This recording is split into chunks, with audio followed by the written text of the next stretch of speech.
Hi, I wanted to go over a quick video on how to make a graph in Google Sheets. So I'm going to go to Google Classroom and find our assignment.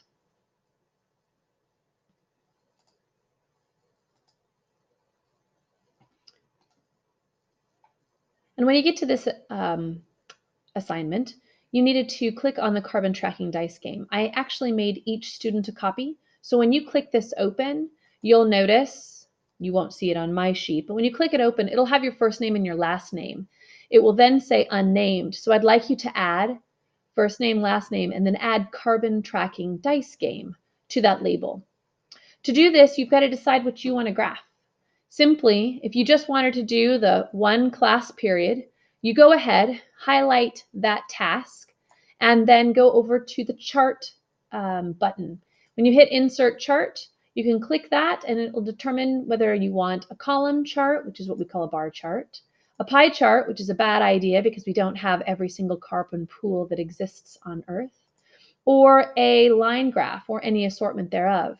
A line graph wouldn't be appropriate for this data set because our independent variable are 5 different carbon pools, and there's no way to organize atmosphere, soil, producer, herbivore, and carnivore on a number line. There's no halfway point between atmosphere or soil, or a halfway point between producer or herbivore, so connecting these on a number line would not allow you to see any value between one point and the next point. There would be no understanding or no meaning in this space. So a bar graph is the best way to do that.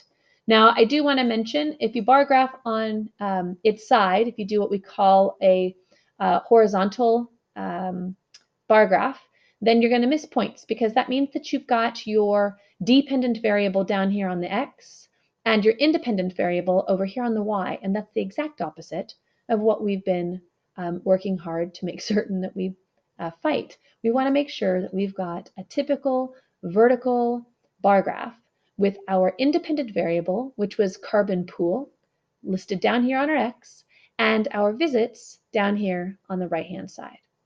If you wanted to do all of the data, you didn't want to just do your class, you could actually create a table, or excuse me, one more column, call it average visits.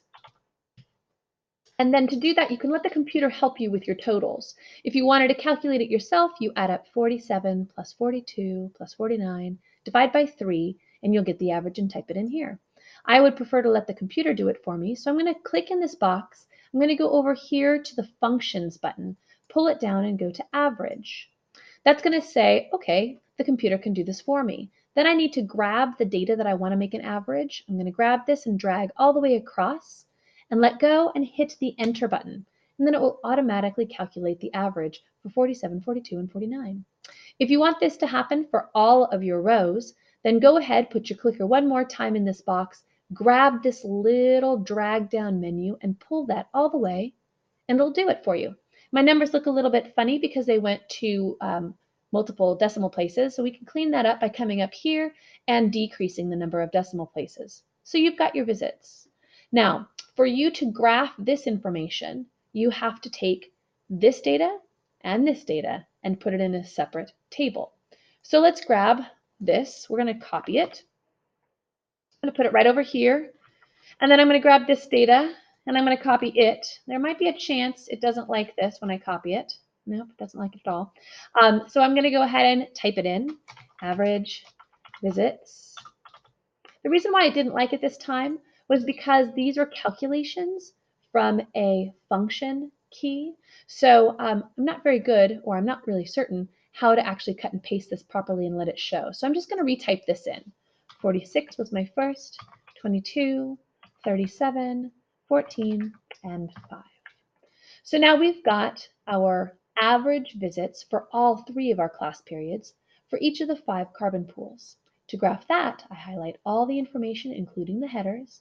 I go back up to my insert chart, click, and there it is. I've got my graphic, I've got a title that automatically populated, and I've got my axes labeled appropriately.